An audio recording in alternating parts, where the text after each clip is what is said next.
it is. What is my header? Gio, nice and loud. 2.08 point slope form. Point slope form. And so this is something that I know that we are familiar with because people have actually like written this down on exit tickets. I've seen people like ask, oh, can we use this version of it? And so I know we're familiar with this. And so the one thing I want to review before we see it is actually what slope looks like. Now, we're going to be stamping slope in our notebooks just very often, right? We literally did it yesterday, Monday, a few days, even during this week more. And so the first thing is that slope is always our rise over run, which is, yes, our change in y over change in x, which we talked about on our do now.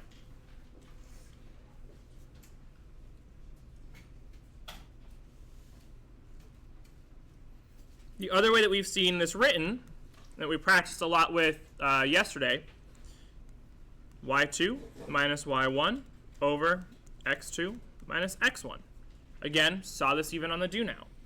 Now, I'm going to add the extra note here. For this, we need 2 points, and our points are always x, comma, y. So there's like a little added note there.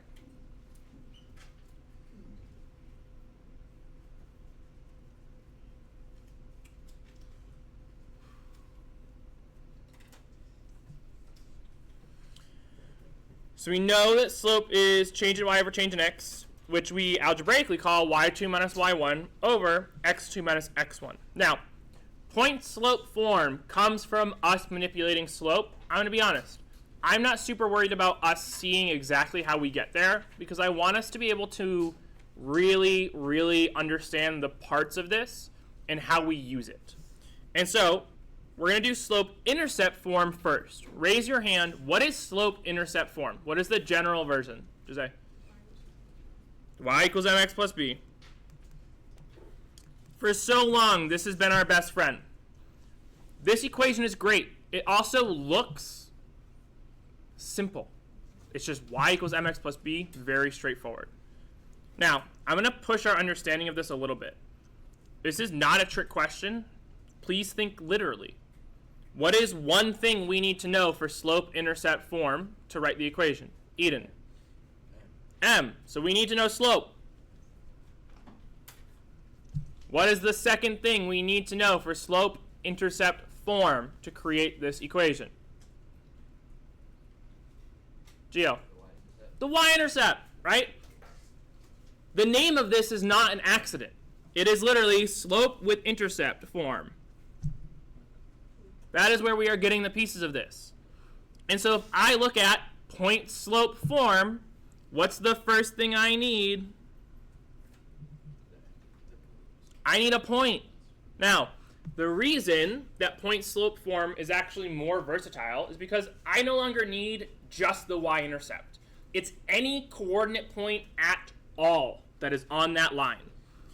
With that point, though, I do still need the what? Slope.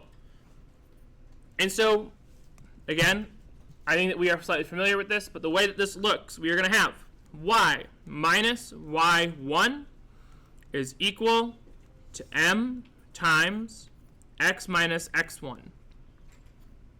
Now, specifically, we have a point x1, y1, and slope m.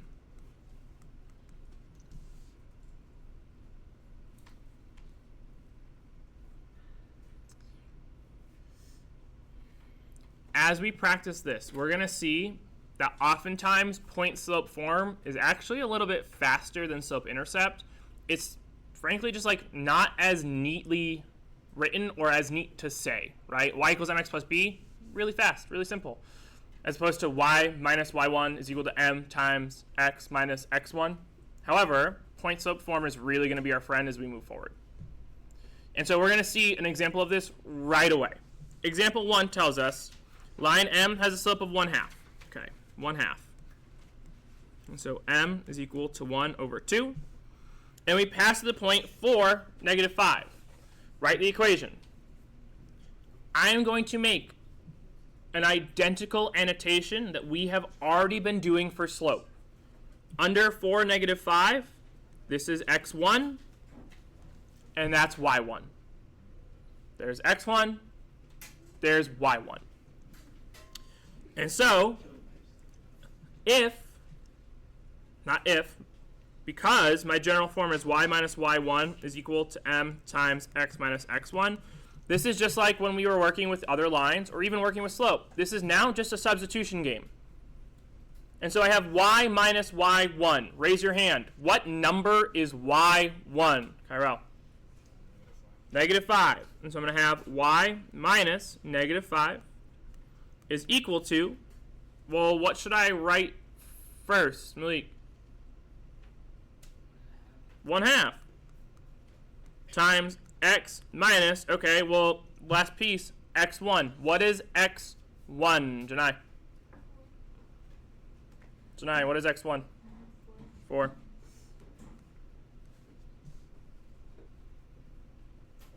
I have substituted all of these in, but now there's one tiny little piece that I have to clean up. What do you think I should be addressing in this equation right now? What do you think needs to be addressed? Kyrell. Yeah, that y minus negative 5. We do not want to leave the double negative, and so everybody, really quick, double negative is really a? Okay. And so I'm going to have y plus 5 is equal to 1/2 times x minus 4. We are not solving it. So to Kyra's question of like, well, do we have to solve it or do anything with it now? Nope. That is done. When you use slope-intercept, you have to look at cleaning up double negatives, but otherwise, all set. There's the equation. Are there any questions so far?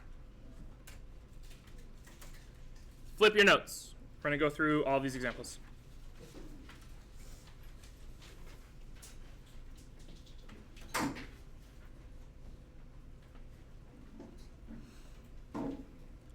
On example 2, we want to write the equation on the line below. Again, on Monday and on just like a few extra problems this week, we've been doing this with slope-intercept form. And so normally I would actually go and just look for the y-intercept. However, if we look at this line, this is where it would be. What's the problem with that? Kyrell?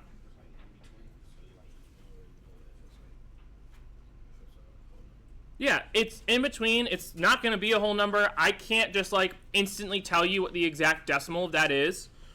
And so I'm actually going to annotate on this. It's not a clear y-intercept. Because it's not a clear y-intercept, I just don't want to use slope-intercept. It doesn't make sense for me to use it if I don't know what the y-intercept is. And so this is where point slope really then shows its strength. I know that for point slope, I need a point and the slope. And so let's start with the first one. There are 3 points already annotated for you. Raise your hand. Which one do you want to use? There are 3 points annotated for you. Which one do you want to use? Keyshawn. Second one. What is it as a coordinate point? Yeah, what's the actual coordinate point in the second one?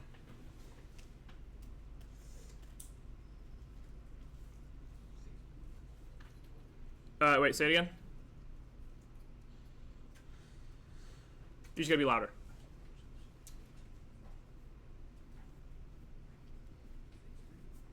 6-3. Ooh, close, close. What do we have to change there? What do we have to change from 6-3?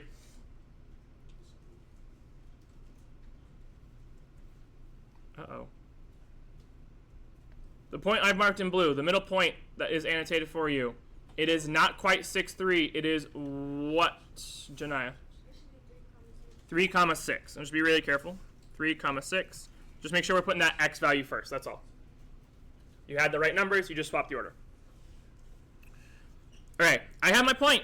3, 6. And so now I'm just going to find slope. For that, I'm going to use triangles because I have a graph in front of me. So I'm going to draw in that triangle. I know that, okay, change in x, we went to the right 2, so that's a positive 2. I know that for the change in y, we went up 1, so that's a positive 1.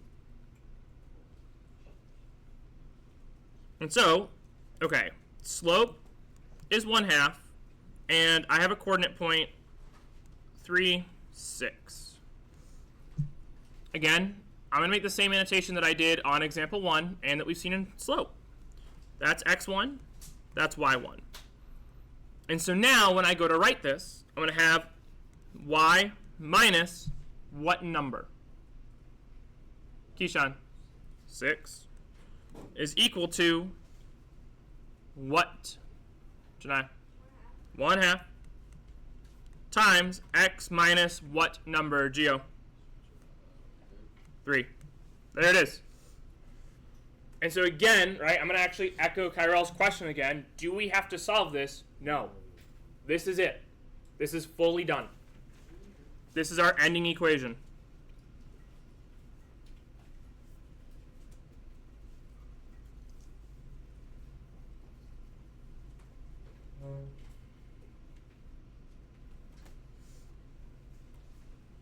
Again, what questions do we have so far? Eden. If it's like the points right, you see how like we did the points for 1, 2. Mm-hmm. Can I?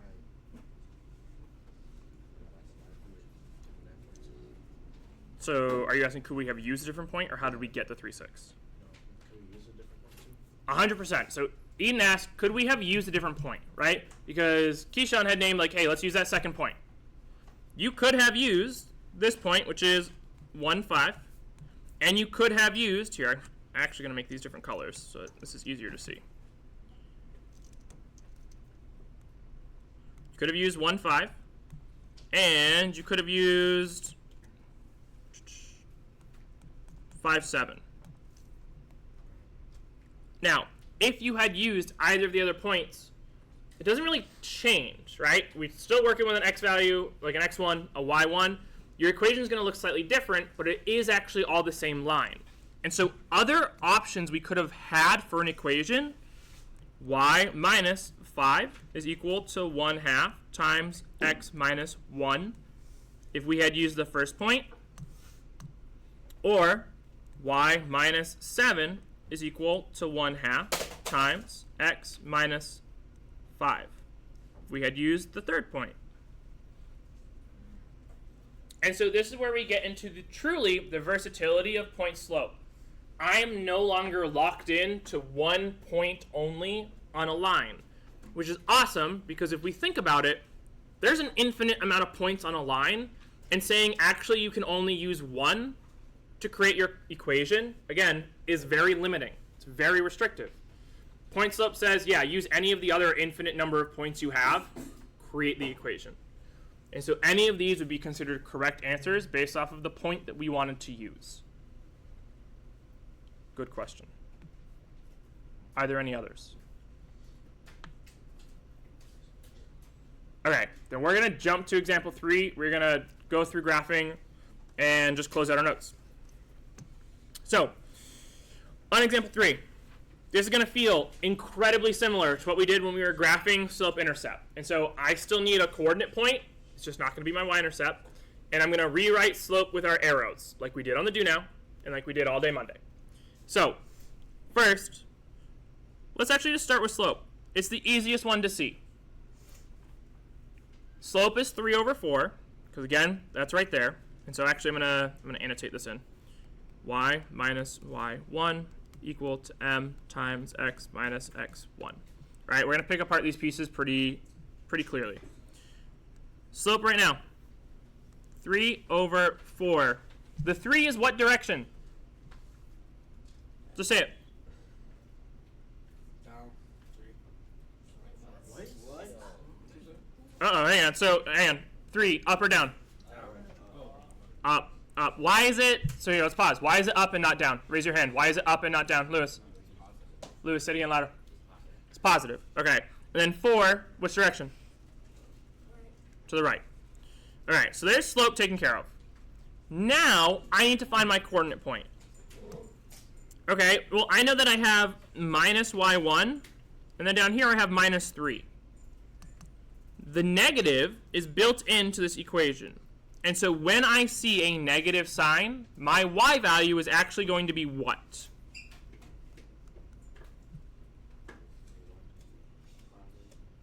I think I heard it. Say it again. Positive. Positive 3. When we are pulling points from when we are pulling points from point slope form, you change the signs. Because the negatives are built in, you change the signs. And so then over here on the right, that means that x1 will change the sign is really what? Let's say it louder. Negative what? 1.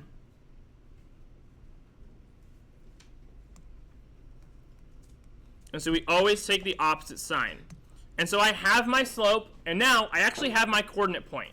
The only thing I want us to be really careful about, we have to change the order of this, right? Coordinate points are x comma y.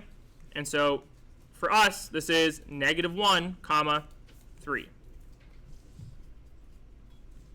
I have my point. I'm going to plot that first, and then I'm going to use my slope to find every other point. This process is now identical to how we graph slope-intercept.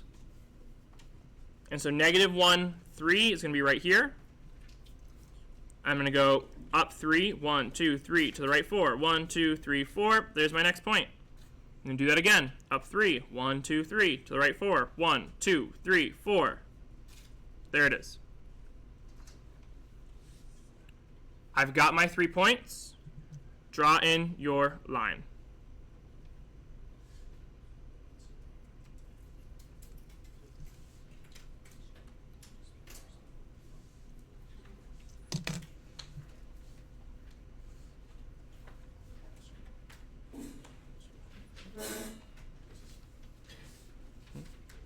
Does that match this?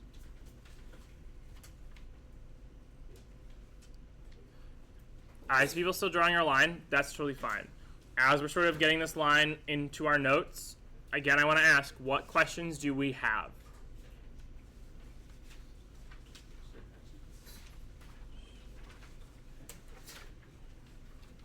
All right, then I'm going to give you 1 minute.